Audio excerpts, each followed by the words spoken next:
أعوذ بالله من الشيطان الرجيم بسم الله الرحمن الرحيم الحمد لله رب العالمين نحمده ونستعينه ونستهديه ونستغفره ونعوذ بالله من شرور أنفسنا ومن سيئات أعمالنا من يهد الله فلا مضل له ومن يضلل فلا هادي له أشهد أن لا إله إلا الله وأن محمدا عبده ورسوله وصفي من خلقه وحبيبه صلاة وسلاما دائمين متلازمين وعلى آله وصحبه أجمعين رب اشرح لي صدري ويسر لي أمري واحلل عقدة من لساني يفقه قولي ربنا افتح بيننا قومنا بالحق وأنت خير الفاتحين اللهم فقنا في الدين وعلمنا التأويل واهدنا إلى صراطك المستقيم.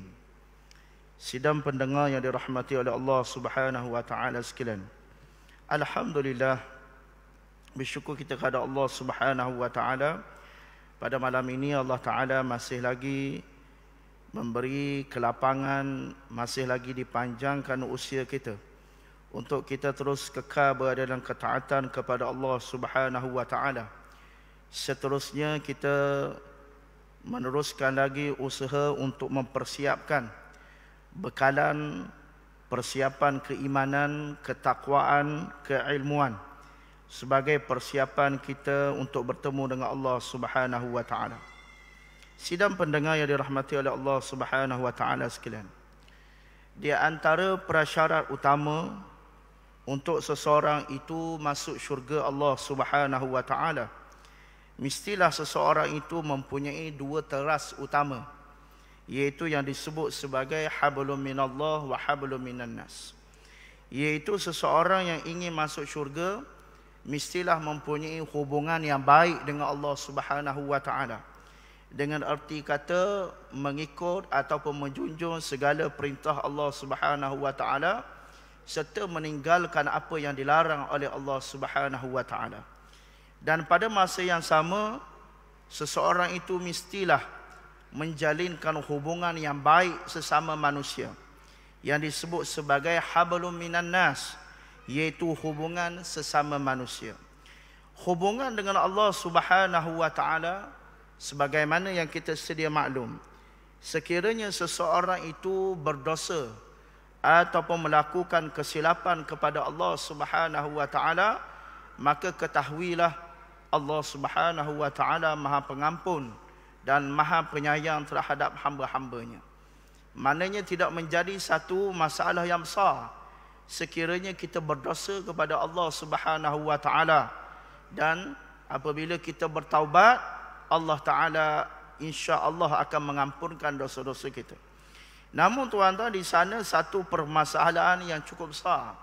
Sekiranya kita mempunyai hubungan yang tidak baik sesama manusia, kita mempunyai hubungan yang buruk dengan manusia, kerana di sana terlalu banyak hadis-hadis Nabi SAW yang memberi peringatan dan ancaman kepada orang-orang yang melakukan permusuhan, perbalahan sesama manusia.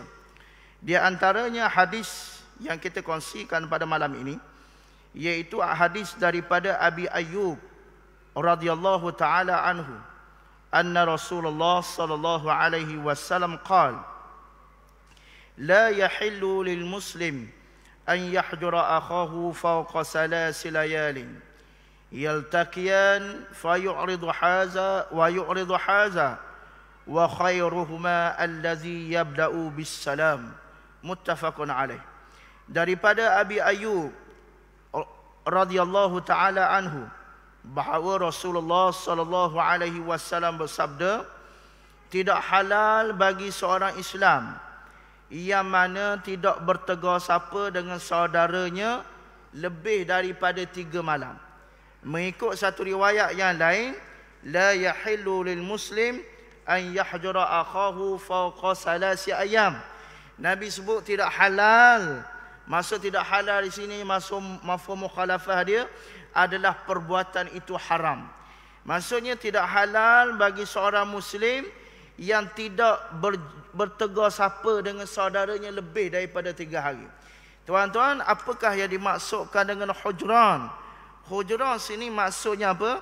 Iaitu meninggalkan bercakap. Meninggalkan bercakap, tidak bertegur sapa, boikot, pulau, tak cakap dengan saudaranya lebih daripada 3 hari. Maksud tak bercakap di sini tuan-tuan, kerana apa? Kerana berbalah. Kerana berbalah, bertelingkah di antara 2 saudara ini, maka tuan-tuan Nabi kata tak halal.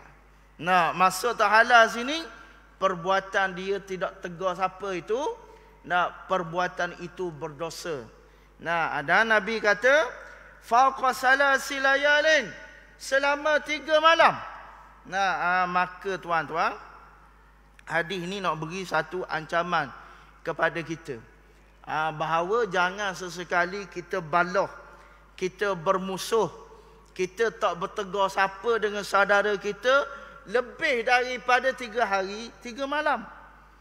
Dan tuan-tuan, disambung lagi yaltaqiyan, apabila 2 orang ni bertemu, fayu'ridu haza fayu'radu haza. Dan bila 2 orang temu ni, hak ni paling belah ni, hak ni paling belah ni. Maksudnya apa? Maksudnya tak bertemu. Saudara kita, kawan kita masuk kat pintu sana, kita lekok kat pintu ni. Kawan ni masuk kat ni, kita pusing masuk kat ni. Sebab apa? Sebab tak bertemu, sebab tak berjumpa. Sebab apa? Sebab balah. Tuan-tuan, perbuatan ini dilarang keras oleh Nabi SAW perihal tidak bertegur siapa sesama saudara kita. Ini yang disebut tuan-tuan, perkara hubungan sesama masyarakat, hubungan sesama manusia ni kita kena jaga, kita kena pelihara. Kerana dia menjadi salah satu prasyarat untuk masuk syurga Allah Ta'ala. Tuan-tuan, maksudnya hubungan dengan Allah Ta'ala sahaja tidak mencukupi. Tuan-tuan, ada orang yang mana dia semayang bagus. Setiap 5 kali waktu semayang berjemaah di masjid, baca Al-Quran, berzikir. Tapi tuan-tuan, dengar orang tidak tegur. Tak tegur siapa? Balah, masam muka, berpaling di antara satu sama lain. Ini dilarang oleh Nabi SAW. Dan tuan-tuan, perbuatan ini mempunyai ancaman yang sangat berat daripada Nabi SAW. Di antaranya disebut di dalam hadis Abu Hurairah radhiyallahu taala anhu, sabda Nabi SAW, tu'radul a'malu fi kulli isnin wa khamis, fayaghfirullahu likulli imri'in la yushriku billahi syai'a illa imra'an kanat bainahu wa baina akhihi syahna yaqulu utruku hazaini hatta yastaliha. Hadis riwayat Muslim. Daripada Abu Hurairah radhiyallahu taala anhu, sabda Rasulullah sallallahu alaihi wasallam, dibentangkan amalan-amalan anak Adam itu pada setiap hari Isnin dan setiap hari Khamis. Maknanya tuan-tuan, amalan yang kita buat setiap hari ini, malaikat angkat dan bawa untuk dipersembahkan pada Allah Ta'ala pada setiap hari Isnin, setiap hari Khamis. Maksudnya sini apa tuan-tuan? Setiap hari Isnin dan setiap hari Khamis, malaikat akan menghantar laporan prestasi ibadat kita kepada Allah Ta'ala. Maknanya tuan-tuan, hadis ni menyatakan, nak khabar kepada kita, bukan buku amalan kita setahun sekali. Sebagaimana ada setengah pegangan masyarakat kita menyatakan bahawa buku amalan kita ni tukar setahun sekali, iaitu pada malam nisfu Sya'ban. Tuan-tuan, bukan pada malam nisfu Sya'ban saja buku amalan kita ditukar. Disebut dalam hadis Muslim ini, pada setiap hari Isnin, setiap hari Khamis, malaikat akan hantar laporan kepada Allah Subhanahu wa taala. Bila mana malaikat menghantar laporan kebajikan-kebajikan, ketaatan-ketaatan yang kita buat, fayaghfirullah, Allah Ta'ala mengampunkan semua dosa-dosa. Semua dosa-dosa hamba-Nya yang mana la yusyriku billahi syai'a. Yang mana hamba dia tidak melakukan syirik kepada Allah, Allah Ta'ala ampun. Disebut dalam riwayat hadis yang lain, fayaghfirullah, Allah Ta'ala ampun semua illa isnain, kecuali 2 golongan yang mana Allah Ta'ala tak ampun. Yang pertama golongan asyirku billah, orang yang syirik kepada Allah, yang mempersekutukan Allah Ta'ala. Dan yang kedua iaitu asyahna. Syahna ni apa tuan-tuan? Syahna ni orang yang balah. 2 orang Islam yang balah. Ketika mana malaikat bawa buku rekod ataupun laporan-laporan amalan yang dilakukan oleh seorang hamba itu, bila bawa ke hadrat Allah Ta'ala, tuan-tuan, bila dia ada balah dengar orang, Allah Ta'ala berfirman, utruku hazaini hatta yastaliha. Bila mana bawa buku laporan ke hadrat Allah, Allah Ta'ala kata, hak ni 2 orang ni relax dulu. Postpone dulu. Maksudnya apa? Maksudnya segala amalan-amalan kebaikan yang telah ia lakukan tidak masuk dalam buku kebajikan amal yang dilakukan. Allah Ta'ala kata, ni 2 orang balah ni relax dulu. Jangan tulis lagi. Jangan masuk lagi rekod kebajikan dia dalam buku amalan. Hatta yastaliha, sehinggalah 2 orang ni berdamai. Tuan-tuan, hadis ni agak berat. Ancaman yang agak berat. Cuba tuan-tuan bayangkan, dalam seminggu banyak mana kebajikan yang kita buat. Jangan kata seminggu, mungkin dalam sehari. Alhamdulillah, sehari hari ni kita semayang berjemaah 5 waktu. Pula semayang berjemaah di masjid. Dan kemudian kita duduk dalam majlis ilmu pula. Dengar tazkirah pengajaran, tazkirah dan seumpamanya. Kemudian hari ini kita duduk dalam masjid, sebelum kita keluar, kita duduk dalam masjid, kita niat i'tikaf pula. Pahala percuma. Kemudian kita keluar daripada masjid, kita letak pula duit di dalam tabung sumbangan. Kemudian kita keluar, kita belanja pula, kawan-kawan kita makan. Kemudian waktu petang, kita baca pula Al-Quran, berzikir. Tuan-tuan, banyak manakah amal soleh yang kita buat tu? Banyak pahala tu, tuan-tuan. Tapi tuan-tuan, alangkah ruginya sekiranya kita buat semua itu dalam keadaan kita ada balah dengan orang. Dalam keadaan kita ada tegar siapa dengan orang. Dalam keadaan kita bermasam muka dengan saudara kita.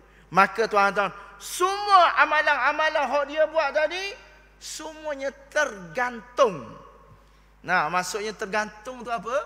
Maksudnya tak masuk dalam akaun kebajikan kita. Seumpama saya beri contoh yang mudah. Macam seseorang itu bekerja. Dia bekerja. Apabila sampai cukup bulan, sepatutnya dia akan dapat gaji. Tapi bila sampai cukup bulan, dia tengok, mana gaji tak masuk mana tak masuk gaji dalam akaun ni.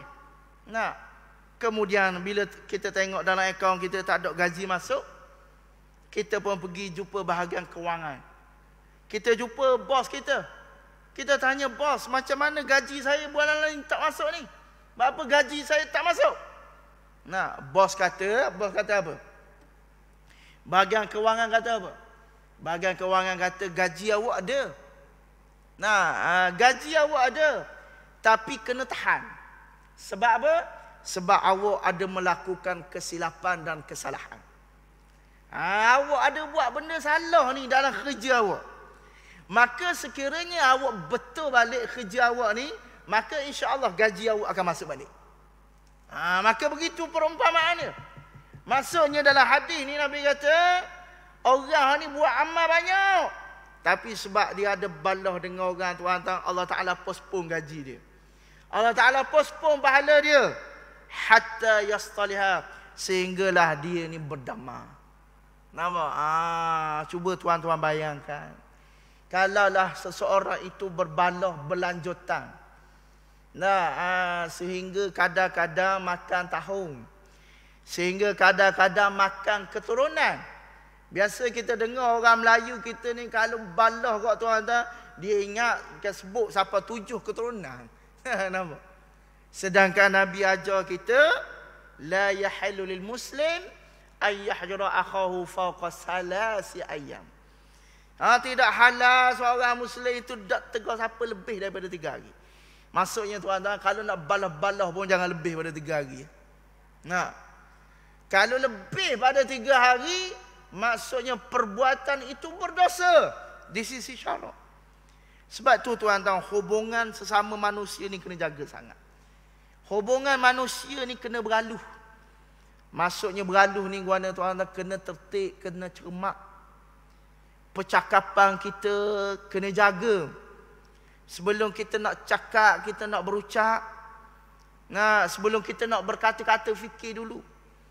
Kadang-kadang buat tuan-tuan, perkara yang banyak mengguris hati dan perasaan adalah kata-kata. Kadang-kadang mungkin tuan-tuan, pada pandangan kita, apa yang kita cakap tu mungkin niat nak gurai. Niat nak gurai. Nak bergurau senda. Tetapi tuan-tuan, hati orang ni berbeza. Kadang-kadang kita niat gurai, tapi tuan-tuan, orang tu berasa hati. Berasa hati. Tuan-tuan, berasa hati ni bahaya. Berasa hati ni bahaya, takut sipang makan dalam. Menyebabkan orang tu tak halal pada kita. Sebab tu tuan-tuan, kita kena muhasabah sentiasa percakapan kita dan tindakan kita.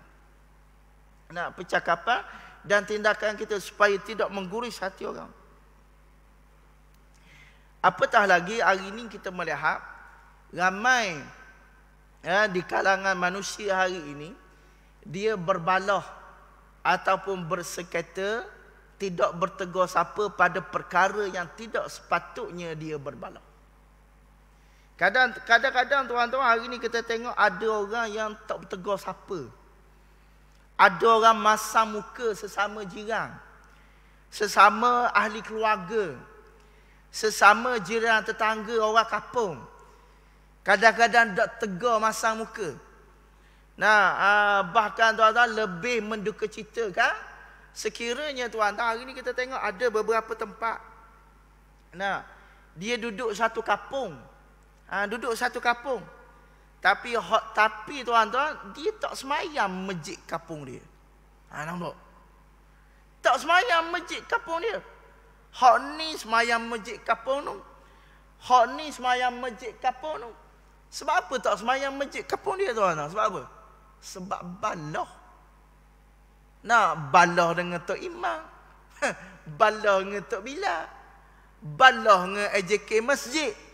Tak ambah temu hak ni yang disebut ni, yang Nabi sebut tadi. Yaltaqiyan fayu'radu haza wa yu'ridu haza. Nampak? Bila nak temu hak ni, bila nak masuk kau ni, dia pusing kau ni. Kawan ni nampak kawan dia, pusing kau ni. Sebab apa? Sebab tak bertemu. Kadang-kadang tuan-tuan, perbalahan, perselisihan ini pada perkara yang tidak sepatutnya kita balah.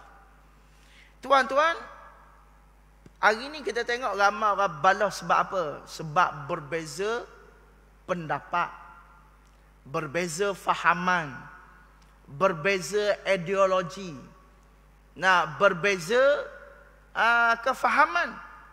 Tuan-tuan, perbezaan ataupun khilaf ini perkara tabi'i, perkara fitrah yang akan sentiasa ada dalam kehidupan kita. Tuan-tuan, tidak semua perkara yang boleh kita sepakati. Namun kaedah menyatakan tuan-tuan, kita bekerjasama pada perkara yang disepakati dan kita berlapang dada pada perkara yang kita canggahi. Tuan-tuan, sebab perkara khilaf ni biasa. Hari-hari kita berhadapan dengan berbeza pendapat. Contohnya tadi, pagi tadi sebagai contoh. Pagi tadi saya berbeza pendapat dengan isteri saya. Pagi tadi berbeza pendapat nak sarapan pagi apa. Nah, kita nak makan roti canai. Nampak? Isteri kita nak makan nasi dagang. Anak kita nak makan nasi lemak. Anak puan nak makan nasi minyak. Berbeza. Berbeza pendapat di antara satu sama lain. Jadi adakah perbezaan ini memerlukan kepada kita berbalah? Memerlukan kepada kita bermasam muka? Memerlukan kepada kita tidak bertegur sapa? Tuan-tuan, hari ini ramai orang yang berbalah, bermasam muka, tak tegur sapa pada perkara yang remeh. Perkara yang tidak sepatutnya dibalahkan, tuan-tuan. Akhirnya balah. Maka tuan-tuan, ini kelemahan umat kita, kelemahan kita di akhir zaman. Apabila kita tidak bersatu padu lagi, apabila kita tidak ada lagi nilai perpaduan, nilai kasih sayang di antara orang-orang Islam. Dan tuan-tuan kena ingat bahawa nikmat persaudaraan, nikmat kasih sayang di antara orang beriman adalah di antara nikmat yang besar. Sebagaimana disebut oleh Allah Subhanahu wa taala di dalam surah Ali Imran, ketika mana Allah taala berfirman, wazkuru ni'matallahi 'alaikum iz kuntum a'daan fa'allafa baina qulubikum fa asbahtum bi ni'matihi ikhwana wa kuntum 'ala shafa hufratin minan nar fa'anqazakum minha. Ketika mana Allah Taala turun ayat ini turun ketika mana memperingati hubungan persaudaraan di antara kaum Aus dan Khazraj pada zaman Nabi SAW. Ketika mana perkara yang pertama dilakukan oleh Nabi SAW ketika mana berhijrah. Perkara pertama dibuat oleh Nabi adalah mempersaudarakan di antara golongan Aus dan Khazraj. Tuan-tuan, kita baca dalam sejarah golongan Aus dan Khazraj ni secara tradisinya dua kelompok kumpulan yang saling berperang di antara satu sama lain. Kerana menjadi adat bagi orang Arab ni, tuan-tuan, kira nak perang dia. Sebab peperangan adalah lambang kekuatan dan kehebatan sesuatu kaum dan bangsa. Mana tuan-tuan lambat seleh sikit je, perang lalu. Tapi tuan-tuan, bila mana datangnya Islam, Nabi SAW mempersaudarakan. Batu Allah Ta'ala sebut, wazkuru ni'matallah. Ingatlah nikmat Allah ni. Nikmat apa? Nikmat persaudaraan. Wazkuru ni'matallahi 'alaikum iz kuntum a'da'a. Yang mana dulu ni kamu ni saling bermusuh di antara satu sama lain. Kemudian fa'allafa baina qulubikum. Kemudian Allah Ta'ala menyatu padukan hati kamu. Dulu balah, kemudian Allah Ta'ala ikat simpuh hati kamu. Fa'asbahtum bi ni'matihi ikhwana. Maka jadilah kamu orang Muslim, orang ikhwan, yang bersaudara, yang berkasih sayang di antara satu sama lain.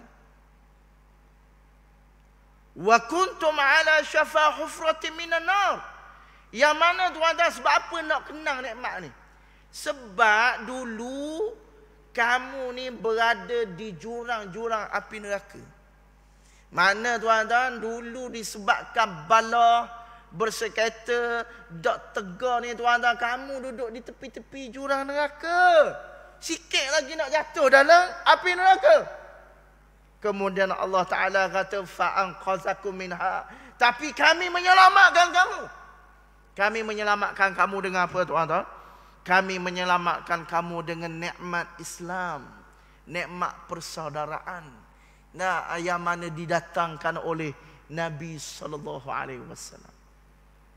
Sebab itu tuan-tuan, kita sebagai orang Islam, orang beriman, tidak wajar berbalah, tidak wajar bersengketa. Hari ini tuan-tuan, kita jadi umat yang lemah sebab kita berpecah banyak sangat. Kita berpecah banyak sangat. Kita berbalah banyak sangat. Dan tuan-tuan, berbalah pula kadang-kadang pada perkara yang furu', perkara khilafiyah, perkara-perkara khilaf. Tuan-tuan, perkara khilaf ni kita tak boleh nak buang dalam hidup kita. Sebagaimana saya sebut tadi lah, contoh. Setiap hari kita khilaf. Esok pun kita khilaf. Esok kita khilaf berbeza pendapat nak makan apa. Kayak gitu tuan-tuan, lepas habis kuliah ni, kita pergi kedai minum air. Kita pergi kedai minum air bersama dengan kawan-kawan kita. Kawan kita Tok Imam order air teh o. Tok Bila order air teh tarik. Haji order air sirap Bandung. Apa? Kan berbeza tu di antara satu sama lain. Berapa kalau kita kata dah mau geramah ni, order sekaligus lalu buat air sama belaka lah. Akan senang. Tuan-tuan, memang boleh gitu, tapi cita rasa orang ni tak sama. Kita bawa kedai, hon ni order air teh, hon ni order air kopi, hon ni order air sirap Bandung. Hon ni order air teh, air kosong je. Sekaju je. Kita kata Allah, mari kedai order air kosong. Baiklah ya, mari kedai. Tuan-tuan kena rai dia. Dia minta air kosong tu sebab mungkin dia kecil mani. Tak boleh minum air mani. Maka tuan-tuan railah dia. Ini yang dia ajar kepada kita. Sebab itu tuan-tuan, kita kena jaga perkara ni. Kalaulah ada bersengketa, berbalah dengan kita tuan-tuan, jangan lebih daripada 3 hari. Dan disebut lagi dalam hadis ini, wa khairuhuma allazi yabda'u bis salam. Dan sebaik-baik orang yang balah tadi, orang yang bertemu tadi, yaltaqiyan yu'radu haza wa yu'ridu haza. Bila temu, hon ni pergi pusing belah ni, hon ni pergi pusing belah ni. Nabi kata sebaik-baik di antara dua orang tu iaitu yabda'u bis salam, orang yang mula-mula sekali beri salam. Nampak? Untuk apa? Untuk memutuskan hadis Nabi yang kata tidak halal balah 3 hari. Maka tuan-tuan, kalau kita ada sekata balah tak tegur dengan orang masa muka, maka tuan-tuan pergilah. Kita pergi jumpa wisalam, assalamualaikum. Minta maaf kalau ada silap salah. Tapi tuan-tuan, kadang-kadang orang kata pula, orang ustaz, bukan salah saya. Bukan salah saya, dia yang cari hal. Dia yang buat masalah. Dia yang nak balah dengan saya. Dia yang mula-mula masa muka dengan saya.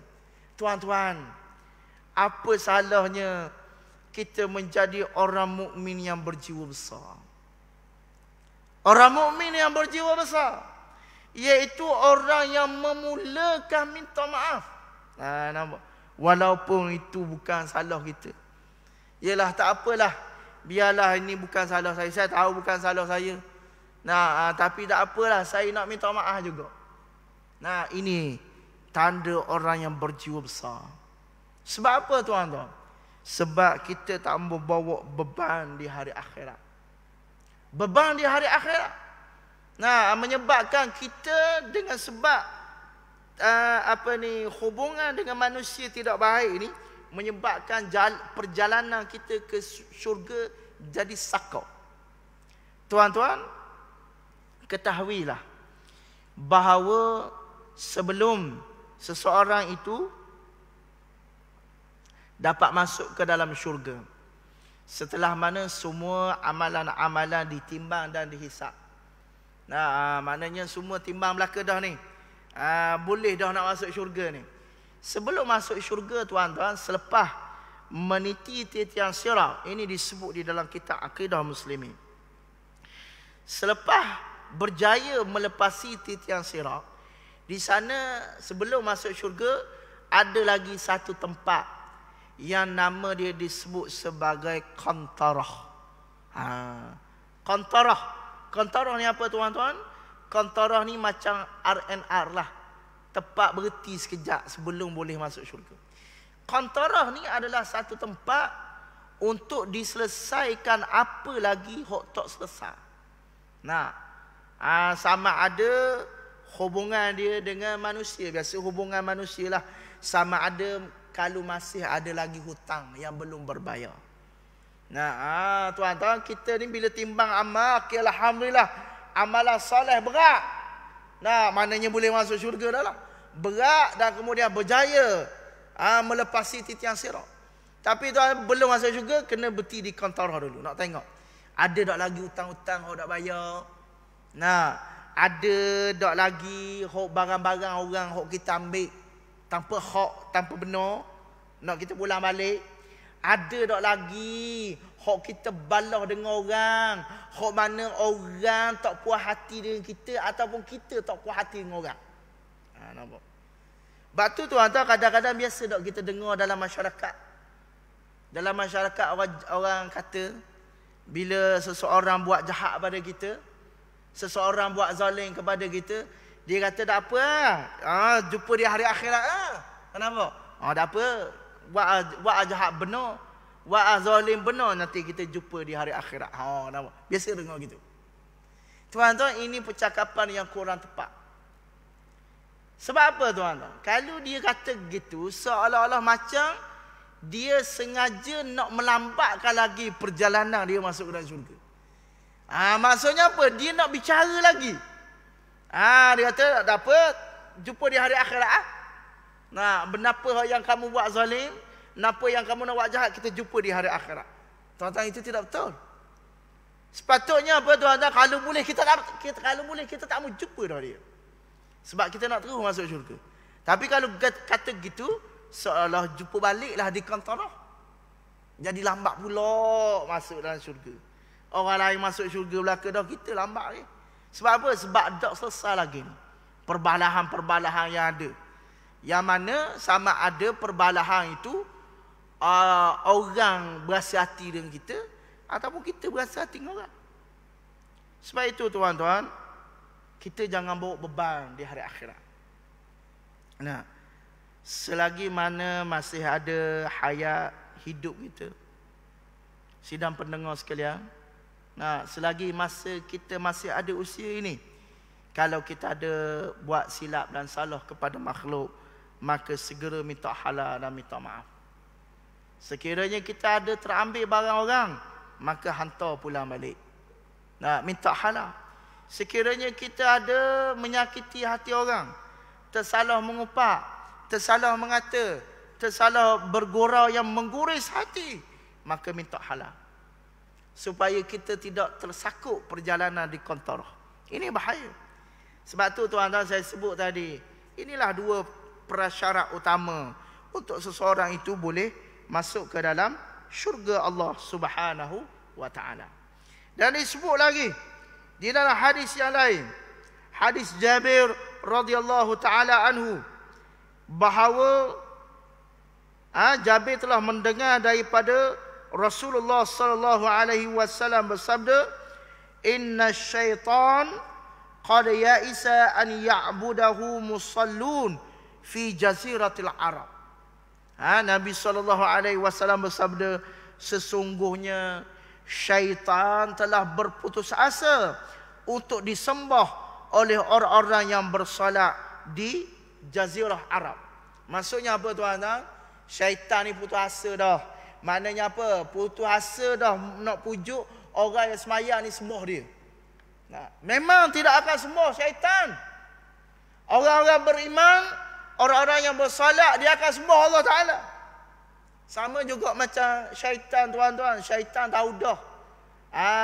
Kalau tuan-tuan jenis orang yang solat, orang yang semayang berjemaah di masjid, syaitan tidak akan kata, haji, lama dah haji semayang, hari ni cuti sekali. Nampak?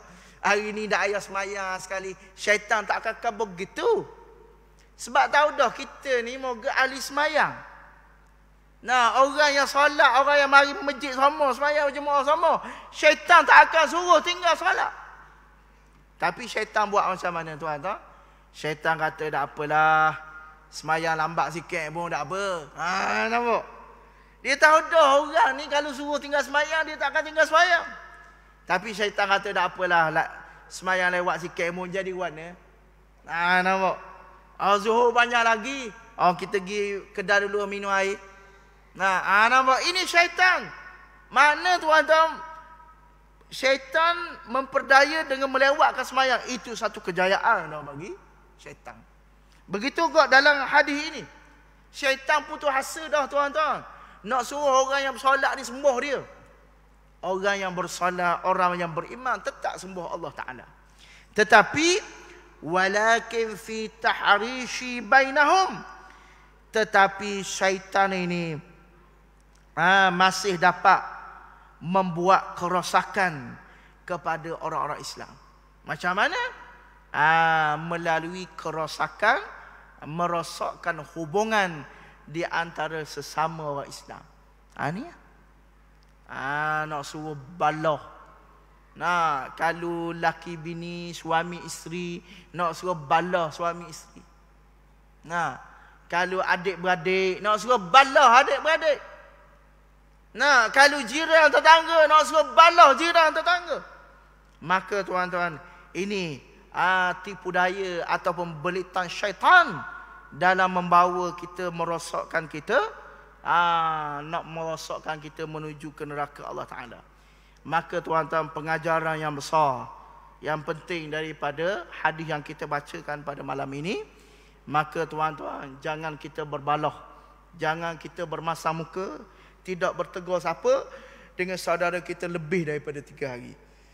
Lebih daripada 3 hari.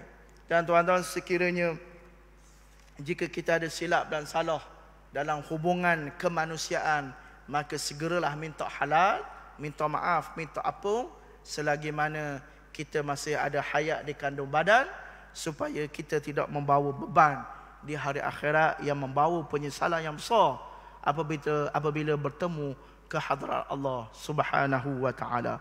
Allah Subhanahu wa ta'ala alam. Aqulu ma sami'tum, aqulu qali hadza wa astaghfirullah li wa lakum.